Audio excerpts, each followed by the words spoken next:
Okay, quick disclaimer. I'm going to be talking about Canadian politics in this video. I understand that you are not here for Canadian politics, because this is mostly a gaming channel. It's going to remain a gaming channel, and I plan for it to be a gaming channel for many, many years. But I feel as a citizen of Canada to make this kind of video. Again, I understand if you don't want to watch it, so just exit now. Or if you want to watch the Democracy 3 gameplay, well, I'm just going to basically put in the background. So if you just want to mute me while you watch the gameplay, fine. That's great. Otherwise, you just, you don't have to watch the video. But if you're Canadian, I suggest you do. Anyways, disclaimer over. Get on with the actual video, MDS. You, Canadian! Go register to vote for the 2015 Canadian federal election. If you're not Canadian, I guess this video is not for you, and I'm sorry about the confusion. If you want to continue just watching the video, that's fine with me. Okay? Now, there are two main reasons why I made this sort of video. One, because I am a Canadian citizen. I've never hid that from anyone. In fact, I'm quite proud of it. And I want people to be part of the democratic process that's going to be happening in October. And two, I was inspired by at least 2 to 3 videos about the same kind of topic.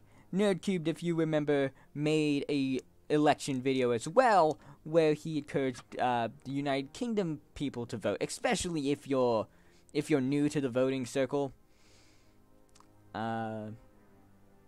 Let's see here. There's also Hank Green's top 10 reasons not to vote. Well, wrong reasons not to vote, I should say. And Harpoon 2015. Just the plain channel, because I think they really get to the heart of why voter apathy is bad. And I'm going to link all 3 videos in the description, or maybe just right now. Are they linked? Good. So I'm just gonna kind of explore the basics and do that, okay? Okay, so there's a few glaring differences between the US system and the Canadian system, but the major one that you need to know is that we don't vote for prime ministers. Well, I mean, we do, but really we're not supposed to. It's more like we vote for the people who represent us, and whoever runs the majority in the House of Commons, our Congress, that whoever's the leader of that party is the leader of the country. Also, another big difference between us and the US is the fact that we have a multi-party system, not a two-party system. So that means more than 2 parties are vying for control. At the moment, there are 4 main people that you got to worry about vying for control in the House of Commons. There are others, but, well, I can't vote for the bloc, so sorry, Quebec. There's also smaller parties, but I'm not going to mention them here because I'm just doing an overview. I'll link a whole list of the parties in the description as well, if you want to, vote for someone else or what have you. But here are the main guys. So I'm going to go from, leader to, person with the least amount of seats. I hope that's okay. So first we have up the Conservatives, run currently by Stephen Harper. Then we have our opposition, which is the NDP, also known as the New Democratic Party, run by Thomas Mulcair. We have the Liberal Party, run by Justin Trudeau. And we have the Green Party by Elizabeth May. Wait, what do you mean there's another party? I already said that I couldn't vote for the bloc. I'm not adding them. Wait, there's another party. Strengthen Democracy? Damn it.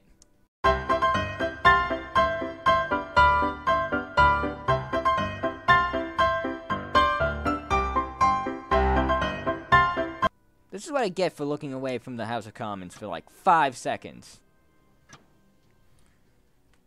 Now, of course, to vote for any of these parties, you need to be registered to vote. The main thing that you have to make sure is that you're a Canadian citizen and that you're 18. Some people think it's 19. It's actually 18 to vote. So, if you want to register to vote, just follow any advice that you see here. And if you want further details, go to the Harpoon channel. They recently did a video about how to vote in 4 easy steps. Now, I know what a lot of people are going to say, and which is why I kind of linked the whole Hank video in. But, you know, you feel like your vote doesn't matter and all that stuff. Okay, I get that. However, I have a rebuttal. Alberta's Orange Crush. What's the Orange Crush? Well, recently, Alberta, what I belovedly call the Texas of Canada, had an election recently for the provincial section of their continent, for the legislature, whatever. And instead of a right-wing government, which they've had for many years, like even way back before the Conservatives were in charge there, it was all like right-wing, quotation marks, politics that dominated there. This year, however, NDP actually won the majority of the seats, and their opposition was Wild Rose, and then it was the Conservatives that had been in for power for quite a while. I don't know how long, but it was a long time. To put this into perspective, this is essentially what would happen if Texas held an election, and the winner was the Justice Party, and then their opposition was the, the Modern Whig Party, and there were maybe 1 or 2 Republicans left. That's what it would be like.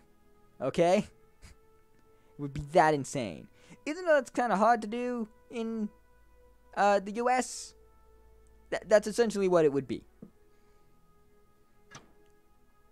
Now, there's a few reasons for this. One of them, I'll admit, is vote splitting. However, it does show why voter turnout is so important, and why it can turn the tide of elections. Now, that's not to say that the way how our current voting system works is fine, and it doesn't need to be changed, and all we need is, like, better voter turnout, but it does help. In fact, election reform is a highlight issue of the federal election, and I highly suggest that if you're interested in election reform, CGP Grey actually did a lot of awesome, like, voting reform videos to, like, simply explain them with, like, cute little animal drawings. And I honestly couldn't do it justice if I were to go on and explain each one through this video. I'll have my favorites, you'll have your favorites, but the important thing is that, you know, this reform happens. However, I can't get into that. There's, like, one last thing that I gotta get into this episode, and I would be here all day if I was just talking about different ways of voting.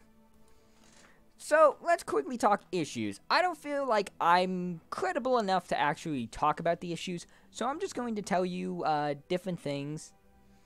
Some things that are on the platform, some things that are pretty big in Canadian politics at the moment, in case you haven't been watching the news.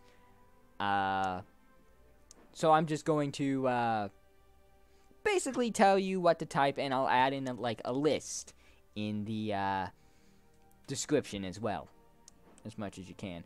I'm sure you can find other issues by just looking around on newspaper websites, but I want to give you at least like a starting position. So, here we go. Income splitting. Bill C-51. Missing Indigenous women. Universal child benefit. Guaranteed income.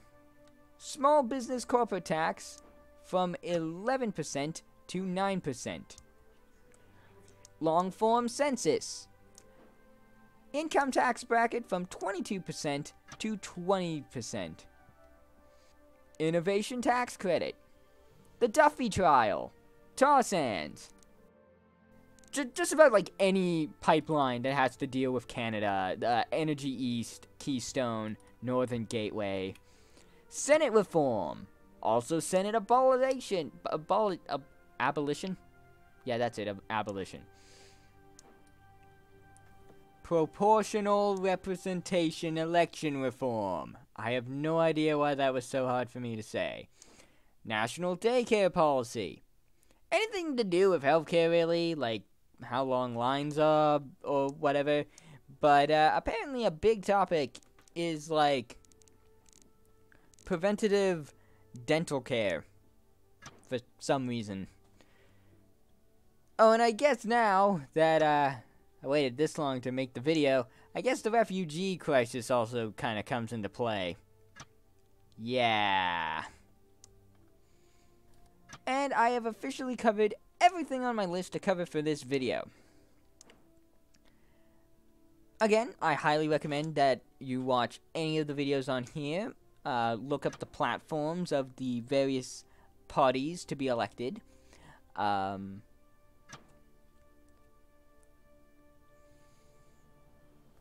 yeah. So, this is MDS, saying that I hope to see you in the poll booth on October 19th. See you there, voters.